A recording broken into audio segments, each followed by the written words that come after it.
Hi all, welcome back to our channel the Nettos. ഒരു welcome back പറഞ്ഞത് ഒരു 2 ദിവസത്തെ ഗ്യാപ്പ് നമ്മളിപ്പോൾ എടുത്തിട്ടുണ്ട്. വീഡിയോ ഇടാതിരുന്നത് 2 ദിവസമാണ്. ഓണത്തിൻ്റെ തിരക്കൊക്കെ ആയിരുന്നു കേട്ടോ. അപ്പോൾ ഇത് നമ്മുടെ ഒരു ഓണം സീരീസാണ്. This is Onam series part 1 Uthradam. ഞങ്ങളെന്നല്ല, ക്രിസ്ത്യാനികൾ, എനിക്കറിയത്തില്ല ബാക്കി എല്ലാവരും എങ്ങനെയാണെന്ന്. നമ്മുടെ ഇവിടെയൊക്കെ തിരുവോണത്തിന് മാത്രമേ അങ്ങനെ സദ്യ വെക്കാറുള്ളൂ. ബാക്കി ഉത്രാടം അല്ലെങ്കിൽ തിരുവോണം കഴിഞ്ഞ് വരുന്ന ദിവസം എന്തൊക്കെയാണ് ചെയ്യേണ്ടതെന്ന് നമുക്ക് അങ്ങനെ അറിയത്തില്ല, അങ്ങനെ നമ്മൾ ചെയ്തിട്ടില്ല. അപ്പോൾ ഇന്ന് നമ്മൾ സാധാ പോലെ തന്നെ ഒരു ദിവസമാണ്, ഓണത്തിൻ്റെ ചില പ്രിപ്പറേഷൻസും ഒക്കെ ആയിട്ട്. വീഡിയോ എവിടെയെന്ന് ചോദിച്ചവരോടൊക്കെ നാളെ ഇടും എന്ന് പറഞ്ഞെങ്കിലും ഇന്നലെ എനിക്ക് ഇടാൻ പറ്റിയില്ല. നമ്മൾ പുറത്തൊക്കെ പോയി അടിച്ച് പൊളിക്കുകയായിരുന്നു.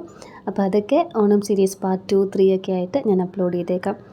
ഇതിപ്പോൾ ശനിയാഴ്ച രാവിലെ എണീറ്റ് ഒരു തട്ടിക്കൂട്ട് കിഴങ്ങ് കറി വെക്കാനുള്ള പരിപാടിയാണ്. കുറച്ച് കിഴങ്ങും ഇത്തിരി ക്യാരറ്റും കുറച്ച് സവാളയും ലേശം ഉപ്പ്, കുറച്ച് മഞ്ഞൾപ്പൊടി, ഇത്തിരി ജീരകപ്പൊടി, ഇത്തിരി കുരുമുളക് പൊടി, ഇത് ഇത്രയും കൂടെ ചേർത്ത് ആവശ്യത്തിന് വെള്ളം ഒഴിച്ച് ഇത് നമുക്കൊരു മീഡിയം ടു ഹൈ ഫ്ലെയിമിൽ വെച്ച് ഒരു വിസിലടിക്കുന്നത് വരെ വേവിച്ചെടുക്കണം.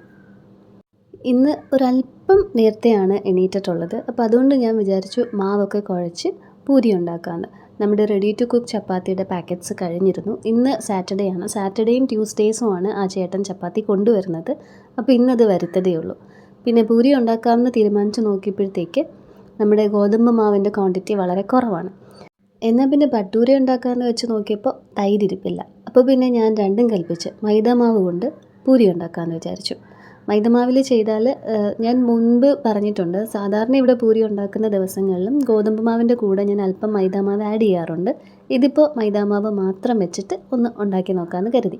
സാധാരണ മൈദ മാത്രം ഉള്ളപ്പോൾ ഞാൻ ഭട്ടൂരയാണ് ഉണ്ടാക്കുന്നത്. അത് തൈരും സോഡാപ്പൊടിയൊക്കെ ചേർത്താണ് കുഴച്ച് വയ്ക്കുന്നത്. കുറച്ച് നേരം കുഴച്ച് വെച്ചിട്ടൊക്കെയാണ് പരത്തുന്നത്. ഇതിപ്പോൾ അതിനുള്ള സമയം എന്തായാലും ഇല്ല. ഞാൻ എണീറ്റൊരു 5 മിനിറ്റിനുള്ളിൽ നിലു എണീക്കും, പിന്നെ പതുക്കെ കുക്കു എണീക്കും, ആലൻ എണീക്കും. അപ്പോൾ വെറുതെ മൈദാമാവ് ഉപ്പ് മാത്രം ഇട്ട് ആവശ്യത്തിന് വെള്ളം ഒഴിച്ച് കുറച്ച് കട്ടിയായിട്ട് പരട്ടിയെടുത്തിട്ടുണ്ട്. അത് എണ്ണ തേച്ച് തന്നെയാണ് പരത്തിയെടുത്തത്. അപ്പോഴേക്കും മീൻ കൊണ്ടുവന്നിട്ടുണ്ടായിരുന്നു കേട്ടോ. ഒരു 4 അയില, നല്ല മണ്ണ് പറ്റിയ നല്ല പച്ച അയില. ചിലരിതിപ്പോൾ മാർക്കറ്റിൽ ഇതൊരു ട്രിക്കായിട്ട് എടുത്തിട്ടുണ്ട് കേട്ടോ. കടപ്പുറത്തുനിന്ന് കൊണ്ടുവന്ന ഫ്രഷ് മീനാണെന്ന് പറയാനായിട്ട് മീനകത്ത് കുറച്ച് കടപ്പുറത്ത് മണ്ണ് വാരിയിടും. ഇതങ്ങനെയല്ല, നമുക്കിപ്പോൾ അതേ കടപ്പുറത്തുനിന്ന് കിട്ടിയതാണ്. കൊച്ചുവപ്പ ഇവിടെ കൊണ്ടുവന്ന് വെച്ചതാണ് ഒരു 4 അയില. അതാണ് ആ കറിച്ചട്ടിയിൽ അവിടെ ഇരിക്കുന്നത്. അപ്പോൾ ഇന്ന് ലഞ്ചിലേക്ക് അയില എന്തെങ്കിലും കറിയോ പൊരിച്ചതോ ഒക്കെ ആക്കിയെടുക്കാം. ഇതിപ്പോൾ ഭൂരി ഞാനൊരു 4 എണ്ണം പരത്തി വെച്ചിട്ട് അത് ചുട്ടിട്ട് ഒരു ഗ്യാപ്പ് എടുക്കും കേട്ടോ. എണ്ണ ഒന്ന് പിന്നെ ലോ ഫ്ലെയിമിലാക്കിയിട്ടാണ് അടുത്ത 4 എണ്ണം ഒന്ന് പരത്തിയെടുക്കുന്നത്. അങ്ങനെ ഇടയ്ക്കിടയ്ക്ക് ഗ്യാപ്പ് ഇടുമ്പോഴത്തേക്ക് നമ്മൾ തന്നെ രണ്ടും ചെയ്യാൻ നിന്നാൽ കരിഞ്ഞു പോകും. അപ്പം ഞാൻ മാത്രമല്ലേ ഉള്ളൂ, അതുകൊണ്ട് ഞാനിങ്ങനെ ഗ്യാപ്പ് എടുത്ത് ഇടയ്ക്കിടയ്ക്ക് ഇങ്ങനെ ചെയ്യുന്നു. അമ്മയുണ്ട് കേട്ടോ, അപ്പുറത്ത് നിലൂനെ നോക്കിയിട്ട് ഇരിപ്പാണ്. രാവിലെ നിലൂന് പാലൊക്കെ കൊടുത്തു, കുക്കൂനും പാലൊക്കെ കൊടുത്ത് അമ്മ പിള്ളേരുമായിട്ട് അവിടെ ഇരിക്കുക. അങ്ങനെ ഒരു 10-20 പൂരി ചെയ്ത് കഴിഞ്ഞപ്പോൾ പൂരി വറുത്ത അതേ എണ്ണയിൽ സൺഫ്ലവർ ഓയിലായിരുന്നു ഞാൻ യൂസ് ചെയ്തിരുന്നത്. അതിൻ്റെ അകത്തേക്ക് കുറച്ച് കടുകും കുറച്ച് സവാളയും കൂടി ഇട്ടിട്ട് നമ്മൾ വേവിച്ച് വെച്ചിരുന്ന പൊട്ടാറ്റോ ക്യാരറ്റിൻ്റെ കൂട്ട് അതിലേക്ക് ഇട്ട് കൊടുത്തിട്ട് 2-3 പൊട്ടാറ്റോ ഒന്ന് സ്മാഷ് ചെയ്ത് വിടുന്നുണ്ട്. ഇത്രയേ ഉള്ളൂ കേട്ടോ എൻ്റെ ഈ കറി, കിഴങ്ങ് കറി. ഇതിൻ്റെ അത് ഗരം മസാലയൊക്കെ വേണമെങ്കിൽ ഇടാം, പക്ഷേ എനിക്ക് ഈ ജീരകവും കുരുമുളകിൻ്റെയും ഒരു ടേസ്റ്റ് ഒരു വ്യത്യാസമായിട്ട് തോന്നുന്നുണ്ട്. അതുകൊണ്ട് ഞാൻ ഗരം മസാല ഇടുന്നില്ല. ഇതിൻ്റെ കൂടെ 2-3 ചിക്കൻ പീസസ് വെച്ചിട്ട് തേങ്ങാപ്പാലൊക്കെ ചേർക്കുകയാണെങ്കിൽ ഞാൻ ചിലപ്പോൾ ഗരം മസാല ആഡ് ചെയ്യാറുണ്ട്. ഈ ടാപ്പ് ഫിൽറ്റർ മാറ്റിയോ എന്ന് നിങ്ങൾ ചോദിച്ചിരുന്നില്ലേ, ഒരാൾ ചോദിച്ചിട്ടുണ്ടായിരുന്നു. ഫിൽറ്റർ മാറ്റി. ഇപ്പോൾ പക്ഷേ ഞാൻ ഈ ഓഡിയോ ആഡ് ചെയ്യുന്ന സമയമായപ്പോഴേക്ക് ഇത് വർക്ക് ചെയ്യുന്നില്ല. ഇതിൻ്റെ പാക്കറ്റൊക്കെ പൊട്ടിച്ച് ഞാനിത് ഫിറ്റ് ചെയ്ത് കഴിഞ്ഞിട്ടുണ്ടല്ലോ, അതൊക്കെ എടുത്ത് കളഞ്ഞു. അതുകൊണ്ട് എനിക്ക് ഇത് റിട്ടേൺ ചെയ്യാനും പറ്റത്തില്ല. എന്താ പറ്റിയതെന്ന് അറിയത്തില്ല. ഓണത്തിൻ്റെ പിറ്റേ ദിവസമൊക്കെ നമ്മളിവിടെ ഇല്ലായിരുന്നു. ഇപ്പോൾ തിരിച്ച് വന്ന് ഞാൻ നോക്കിയപ്പോൾ അത് വർക്ക് ചെയ്യുന്നില്ല. അതുകൊണ്ട് തന്നെ ഞാൻ ഇതിൻ്റെ ലിങ്കോ മറ്റു കാര്യങ്ങളോ ഷെയർ ചെയ്യുന്നില്ല. This product is not worth it. ഒരു 10-300 രൂപ കൊടുത്ത് ഞാൻ ആമസോണിൽ ഓർഡർ ചെയ്ത് വാങ്ങിച്ചതാണ്. കഷ്ടിച്ച് 2 ദിവസം വർക്ക് ചെയ്തു എന്ന് പറയാം. അതുകൊണ്ട് നിങ്ങൾ വാങ്ങിക്കാൻ നിൽക്കേണ്ട. ഞാനിപ്പോൾ ബ്രേക്ക്ഫാസ്റ്റ് കഴിച്ചിട്ടില്ല കേട്ടോ. കുക്കു സാറ് പാല് കുടിച്ചിട്ട് അലപ്പപ്പയുടെ കൂടെ അവിടെ ചെടിയൊക്കെ നനയ്ക്കാനായിട്ട് നിൽപ്പുണ്ട്. നിലൂനമ്മ ഒരു പൂരി കുറച്ച് പഞ്ചസാരയൊക്കെ ഇട്ട് അവിടെ വെളിയിൽ നിന്ന് പിച്ച് കൊടുക്കുന്നുണ്ട്. അപ്പോൾ ഞാൻ വിചാരിച്ചു ആലൻ കഴിക്കുന്ന സമയമാകുമ്പോഴത്തേക്ക് കഴിക്കാമെന്ന്. കുക്കുവിന് അമ്മ തന്നെ പൂരി എടുത്ത് കൊടുത്തായിരുന്നു. അത് 2-3 എണ്ണമൊക്കെ തിന്നിട്ട് അതിൻ്റെ പൊട്ടാറ്റോയും ക്യാരറ്റും ഒക്കെ അവിടെ തന്നെ തിരിച്ചു കൊണ്ടുവച്ചു. പിന്നെ ഞാൻ വഴക്ക് പറഞ്ഞ് അത് മൊത്തം ആ സൈഡിലൊരു തല നിങ്ങൾ കണ്ടത് അതാണ്, തിന്നിട്ട് പോയാൽ മതി എന്നും പറഞ്ഞിട്ട് അവിടെ നിർത്തി. ബാക്കി ഉരുളക്കിഴങ്ങും ക്യാരറ്റും ഒക്കെ കഴിപ്പിച്ചു. പാത്രം കഴുകലൊക്കെ കഴുകി കഴിഞ്ഞപ്പോഴേക്ക് ഞാൻ മീനും കൂടെ അങ്ങ് വൃത്തിയാക്കി വെച്ചു. 4 എണ്ണയല്ലേ ഉണ്ടായിരുന്നുള്ളൂ. പിന്നെ അയില കണ്ടിക്കാനായിട്ട് എളുപ്പമാണ്. അതിൻ്റെ അകത്ത് അധികം ചെതമ്പലൊന്നും കാണത്തില്ലല്ലോ. പിന്നെ ഇതിൻ്റെ അകത്തൊരു ബഗ് പോലത്തെ സാധനം ഇരിക്കുക അതിൻ്റെ തലമണ്ടയിൽ. അതൊന്നും എന്തായാലും ഇപ്പോൾ ഈ 4 എനിക്ക് കിട്ടിയില്ല. കറിക്കായിട്ട് കുറച്ച് പീസസും പിന്നെ വറുക്കാനായിട്ടും കുറച്ച് പീസസ് എടുത്ത് വെച്ചിട്ടുണ്ട്. ഉപ്പ്, കുരുമുളക് പൊടി, മുളക് പൊടി, മഞ്ഞൾപ്പൊടി, പിന്നെ ലേശം വിനാഗിരിയും കൂടെ ചേർത്തിട്ടാണ് ഞാൻ അരപ്പ് പുരട്ടി വെക്കുന്നത്. അയലയുടെ സ്കിന്ന് പൊതുവേ ഇങ്ങനെയാണല്ലേ, നമ്മളിങ്ങനെ അരപ്പ് പുരട്ടിയാലും അതിൻ്റെ അകത്തോട്ട് അങ്ങോട്ട് പിടിക്കത്തില്ല. അരപ്പ് പോരാന്ന് തോന്നിയിട്ട് വീണ്ടും വീണ്ടും നമ്മൾ മുളക് പൊടി ഇട്ട് കൊടുത്താലും അത് ഏതെങ്കിലും ഒരു സൈഡിലോട്ട് ഇങ്ങനെ തെന്നി മാറുന്നതല്ലാതെ ഈ മത്തിയുടെ പുറത്തൊക്കെ നല്ലപോലെ തേച്ചിരിക്കുന്ന കണക്ക് അതിരിക്കത്തില്ല. അല്ലെങ്കിൽ പിന്നെ ഒരു ഇത്തിരി പഴംപൊരി പൊരിക്കുന്ന പരുവത്തിൽ കുറുക്കിയെടുത്തിട്ട് അതിൽ മുക്കി പൊരിച്ചൊക്കെ എടുക്കണം. പിന്നെ ഇന്ന് വെജിറ്റബിളിനായിട്ട് ഫ്രിഡ്ജിൽ കുറച്ച് അമരം പയറാണ് ഇരുന്നത്. ഇത് രാവിലെ ബീൻസ് ആണെന്നും കരുതി ഞാൻ കിഴങ്ങറിയിൽ ഇടാമെന്നും പറഞ്ഞ് എടുത്ത് വന്ന് തുറന്ന് നോക്കിയപ്പോഴാണ് ബീൻസ് അല്ല അമരം പയറാണെന്ന് എനിക്ക് മനസ്സിലായത്. അപ്പോഴേക്കും ആലന്തേ ബ്രേക്ക്ഫാസ്റ്റ് കഴിക്കാൻ വന്നു. അപ്പോൾ പിന്നെ അമ്മ വന്നിട്ട് പറഞ്ഞു, ആലം കഴിക്കുമ്പോൾ കഴിക്കാനായിട്ടല്ലേ നീ ഇരുന്നത്, നിങ്ങൾ പോയി കഴിക്കും, ബാക്കി ഞാൻ അരിഞ്ഞോളാം. അങ്ങനെ അത് അമ്മയെ ഏൽപ്പിച്ചിട്ട് ഞാനും പോയി കഴിച്ചു. ഞങ്ങളുടെ ബ്രേക്ക്ഫാസ്റ്റ് കഴിക്കലൊക്കെ കഴിഞ്ഞപ്പോഴേക്ക് എബി നിലുവിനെയും കൊണ്ട് വന്നിരുന്നു കേട്ടോ. പുറത്തുനിന്ന് എബി അവനെയും കൊണ്ട് പോയപ്പോഴാണ് അമ്മ അകത്ത് വന്ന് അമരം പയർ അരിയാനും മറ്റുമൊക്കെ തുടങ്ങിയത്. ഇത് വെള്ളിയെങ്കിൽ എന്നാണ് കേട്ടോ ഇവിടെ പറയുന്നത്. വെള്ളി എന്നാണ് നിലു വിളിക്കുന്നത്. ഒറിജിനൽ നെയിം ഞാൻ ചോദിച്ചിട്ട് പറഞ്ഞുതരാം. പണ്ട് തൃപ്പാദം എന്നും പറഞ്ഞൊരു ഓട്ടോ ഓടിക്കുമായിരുന്നു കേട്ടോ. അപ്പോൾ ഇവിടെ അടുത്ത് പപ്പയുടെ ഒരു ഫ്രണ്ട് ഉണ്ടായിരുന്നു. ഫ്രണ്ടിൻ്റെ പെങ്ങളുമായിട്ട് പുള്ളിക്കാരൻ പ്രേമത്തിലായിരുന്നു. അപ്പോൾ അങ്ങനെ എനിക്ക് ചെറുപ്പത്തിലറിയാം, ഈ തൃപ്പാദം ഓട്ടോ വന്ന് കിടക്കുമ്പോൾ ചേച്ചി വന്ന് നിൽക്കും, ഈ ചേട്ടനും കുറച്ച് നേരം സംസാരിച്ചിട്ടൊക്കെ പോകും. ചേച്ചിയുടെ പേര് സ്റ്റേസ് എന്നാണ്. ചേച്ചി അവർ താമസിക്കുന്ന കുറച്ച് അപ്പുറത്തായിട്ടാണ് കേട്ടോ. ആലൻ്റെയൊക്കെ ഫ്രണ്ടാണ് ഇപ്പോൾ പുള്ളി. ആദ്യമായിട്ടേ ഒരു ഇലക്ട്രിക് ഷോക്ക് ഒരാൾക്ക് അടിക്കുന്നതൊക്കെ ഞാൻ നേരിട്ട് കാണുന്നത് ഈ ചേച്ചിക്കാണ് കേട്ടോ, സ്റ്റേസ് ചേച്ചിക്കാണ്. ചേച്ചി മുറ്റം തൂത്തുകൊണ്ടിരുന്ന സമയത്ത് അന്ന് എപ്പോഴും ഒരു മഴ പെയ്തിട്ട് ലൈൻ കമ്പിയിൽ നിന്ന് ലൈൻ പൊട്ടി വീണിട്ട് ചേച്ചിക്ക് ഷോക്ക് അടിച്ചിരുന്നു. അങ്ങനെ എല്ലാവരും ഞങ്ങളൊക്കെ ഓടിക്കൂടി പിന്നെ തടിയൊക്കെ വെച്ച് അടിക്കുന്നത് അതൊക്കെ ഞാൻ ഫസ്റ്റ് ടൈം കാണുന്നത് ചേച്ചിക്ക് ഷോക്ക് അടിച്ചപ്പോഴാണ്. അതുകൊണ്ട് ചേച്ചിക്കൊരു ഹെൽത്ത് ഇഷ്യൂസും ഇല്ല, ആളിപ്പോഴും നല്ല അടിപൊളിയായിട്ട് ഇരിപ്പുണ്ട്. അവർക്ക് 2 മക്കളും ഒക്കെ ഉണ്ട്. അപ്പോൾ ഞാൻ ഉച്ചയ്ക്ക് ലഞ്ചിന് വെജിറ്റബിളായിട്ട് അമരം പയർ അരിയാൻ അമ്മേനെ ഏൽപ്പിച്ചിരുന്നല്ലോ. പൂരിയൊക്കെ കഴിച്ച് കഴിഞ്ഞ് ഞാൻ വന്ന് അതൊന്ന് തോരനാക്കി എടുക്കുവാണ്. അപ്പോൾ അമ്മ മീൻകറിക്ക് അരപ്പിനായിട്ട് തേങ്ങ തിരുകുന്നുണ്ടായിരുന്നു. കുറച്ച് വെളിച്ചെണ്ണ ഒഴിച്ച് കടുകിട്ട് പൊട്ടിച്ച് 2-3 സവാളയുടെ ചെറിയ പീസസ് ഇട്ടിട്ട് തേങ്ങ ഒരു പിടി വാരിയിട്ട് കുറച്ച് ജീരകപ്പൊടിയും കുറച്ച് മഞ്ഞൾപ്പൊടിയും കൂടി ഇട്ട് നന്നായിട്ടൊന്ന് മൂപ്പിച്ചെടുത്തിട്ട് അതിലേക്ക് അമരം പയർ ആഡ് ചെയ്ത് കൊടുത്ത്, അമരം പയർ ആയതുകൊണ്ട് ഇത്തിരി വേവ് കൂടുതലാണല്ലോ, ലേശം വെള്ളം ഒഴിച്ച് അടച്ച് വെച്ചൊന്ന് വേവിച്ചെടുക്കുന്നുണ്ട്. ഒരു സൈഡിലായിട്ട് നമ്മുടെ അരപ്പ് ഇപ്പോഴും ദേഹത്തോട്ട് പിടിക്കാത്ത അയിലയും കൂടെ പൊരിക്കാൻ വെച്ചിട്ടുണ്ട്. തല ഞങ്ങൾക്ക്, വാലിൻ്റെ പീസസ് കുക്കുവിനും അലനും ഉള്ളതാണ്. ഇത് അമ്മ അയില തേങ്ങ അരച്ച കറി വെക്കാമെന്ന് ഞാൻ പറഞ്ഞിരുന്നു കേട്ടോ. അമ്മേനോട് ഞാൻ അരപ്പെടുക്കാൻ പറഞ്ഞിരുന്നു. അത് അമ്മയും മിനിയാൻ്റെയൊക്കെ വെക്കുന്നതാണ് എനിക്കിഷ്ടം. അപ്പോൾ തേങ്ങയും 2-3 ചെറിയുള്ളിയും പിന്നെ അമ്മ ഇതിൻ്റെ അകത്ത് പിരിയമുളകാണ് ഇട്ടിരിക്കുന്നത്. ഇതിൻ്റെ അകത്ത് ഇത്തിരി മല്ലിപ്പൊടിയും കൂടെ ചേർത്ത് അമ്മ അരച്ചെടുക്കുന്നുണ്ട്. തോരനായി അത് ഞാനൊരു ചെറിയ പാത്രത്തിലേക്ക് മാറ്റുകയാണ്. ഈ ഒരു പാത്രം ആകുമ്പോഴത്തേക്ക് ഇവിടെ നമ്മുടെ ഈ സൈഡിൽ ഒത്തിരി സ്പേസ് പോകും അത് വെക്കാനായിട്ട്. അതുകൊണ്ട് അതൊരു ചെറിയ പാത്രത്തിലേക്ക് മാറ്റി അരപ്പ് റെഡി ആയപ്പോഴേക്ക് ഒരു കറിച്ചട്ടി വെച്ച് അതിലേക്ക് അരച്ച അരപ്പും പിന്നെ ജാറ് കഴുകിയ കുറച്ച് വെള്ളവും കൂടെയൊക്കെ ഒഴിച്ചിട്ട് ഇതിലേക്ക് നമുക്കിത്തിരി ഉപ്പും 2-3 പച്ചമുളകും ഒരു പഴുത്ത തക്കാളിയും ഒക്കെ ആഡ് ചെയ്ത് നന്നായിട്ട് തിളപ്പിച്ചെടുക്കാം.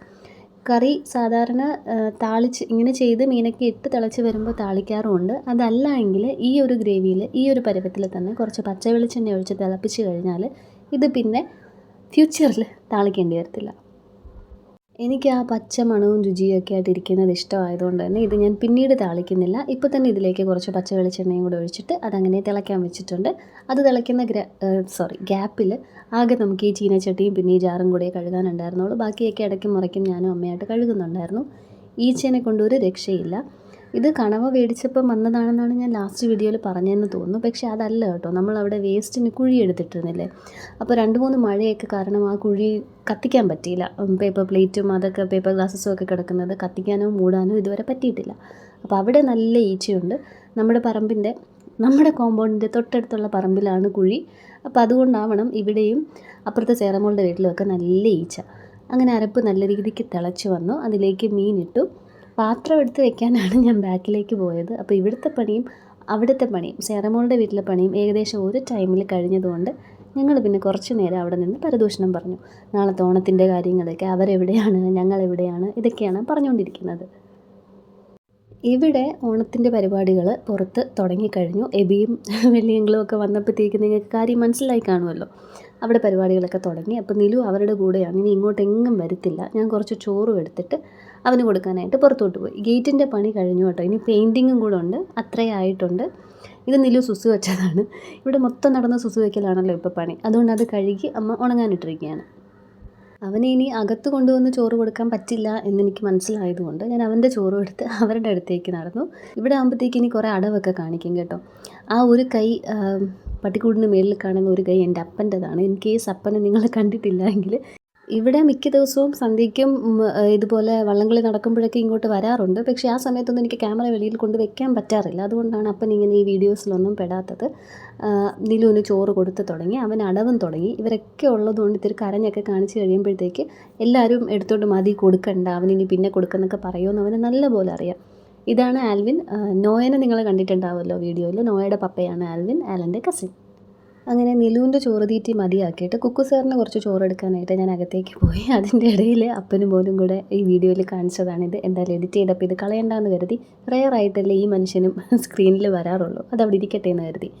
നിലുവിന് ചോറ് കൊടുക്കുമ്പോൾ നമ്മൾ എരിവ് കുറച്ചിട്ടും കുക്കു സാറിന് അങ്ങനെ എരിവൊക്കെ കുറച്ച് കൊണ്ട് ചെന്നാൽ അവൻ കഴിക്കത്തില്ല കേട്ടോ. അങ്ങനെ ഒത്തിരി ഗ്രേവിയൊക്കെ ചേർത്ത് കുക്കുവിനും ചോറ് കൊടുത്തു. അപ്പോഴേക്കും അമ്മ നിലുവിനെ ഉറക്കി. ആ ഒരു കരച്ചിലോടുകൂടി ആൾ ഉറങ്ങി കേട്ടോ. പിന്നെ അവനെ ഇവിടെ ഹോളിൽ തന്നെ കിടത്തി. മാക്സിമം ഇപ്പോൾ പാമ്പേഴ്സ് പകലിടാതിരിക്കാൻ നോക്കുവാണ്. ചെറിയ റാഷസ് ഒക്കെ ഉണ്ട്. അപ്പോൾ രാത്രി മാത്രം ഡയപ്പർ ഉപയോഗിച്ചുകൊണ്ടിരിക്കുന്നതുകൊണ്ട് തന്നെ അവനെ മെത്തയിലൊന്നും കിടത്താറില്ല. പകൽ ഉറങ്ങുമ്പോഴത്തേക്ക് തറയിലാണ് കിടത്തുന്നത്. പിന്നെ ഞാനും നമ്മുടെ മീൻകറിയും പൊരിച്ച മീനും തോരനും ഒക്കെ കൂട്ടി ചോറ് കഴിച്ചു. ആലനും കഴിച്ചു, കിടന്നുറങ്ങിയേച്ച്. ഇത് വൈകുന്നേരം എണീറ്റതാണ് കേട്ടോ. എണീറ്റപ്പോഴത്തേക്ക് കട്ടൻ ചായ മതി എന്ന് പറഞ്ഞു. അങ്ങനെ കട്ടൻ ചായ ഇട്ടു. ഇനിയിപ്പോൾ ഈ ടാപ്പ് ഫിൽറ്ററിൻ്റെ കാര്യത്തിൽ എന്ത് ചെയ്യണം എന്നാണ് ഞാൻ ആലോചിക്കുന്നത്. അതുപോലത്തെ തന്നെ ഒരെണ്ണം മേടിക്കണോ അതോ വേറെ എന്തെങ്കിലും കടയിൽ പോയി നേരിട്ട് മേടിച്ചാൽ മതിയോ എന്നൊക്കെ ഞാനിങ്ങനെ ആലോചിച്ചുകൊണ്ടിരിക്കുകയാണ്. കാരണം എനിക്ക് ഈ വീഡിയോ ഒക്കെ കണ്ടപ്പോൾ എഡിറ്റ് ചെയ്യുന്ന ഓഡിയോ ആഡ് ചെയ്യുന്ന സമയത്തേക്ക് എനിക്ക് നല്ല വിഷമം വന്നു. അത് നല്ല ഭംഗിയുണ്ടായിരുന്നു അവിടെ പിടിപ്പിച്ചിട്ട്.